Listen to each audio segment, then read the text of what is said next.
The Violin of the Attic, the song that never died. The city of Warsaw in 1942 was a place of shadows and secrets. In a cramped attic hidden behind a false wall, a young musician named Elena lived in total silence. She couldn't walk loudly, she couldn't speak above a whisper, and she certainly couldn't play her violin. To be heard was to be found, and to be found was the end. Elena would spend hours just holding her instrument, her fingers moving silently along the strings, playing entire concertos in her mind.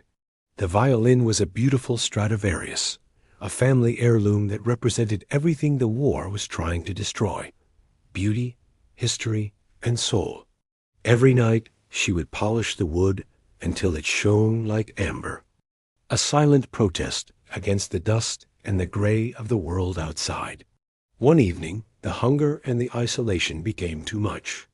The sounds of the street grew quiet, and a strange, heavy snow began to fall, muffling the sound of the tanks. Elena took a risk. She picked up the bow and drew it across the strings just once. The note was a soft, moaning cry that seemed to vibrate through the very floorboards. She expected to hear boots on the stairs, but instead there was only silence. She played another note, and then another. Soon, a haunting melody was flowing from the attic, drifting through the cracks in the roof and down into the snowy street. A passing patrol stopped beneath her window. The soldiers stood frozen, their breath hitching in the cold air. They hadn't heard anything so pure in years. For 3 minutes, they weren't hunters. They were just men, reminded of their homes, their mothers, and the lives they had left behind. The music stopped. Elena sat in the dark, her heart racing, waiting for the door to be kicked in. But the soldiers simply adjusted their rifles and walked on, their footsteps softer than before. They chose to be deaf that night, a small mercy born from a few notes of music.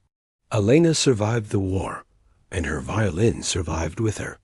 Years later, she performed that same melody in a grand concert hall in Paris. After the show, an old man with a scarred face approached her. He didn't say his name, but he handed her a small dried flower he had kept in his wallet for decades. "I heard you in Warsaw," he whispered. "Your music was the only thing that kept me from losing my mind."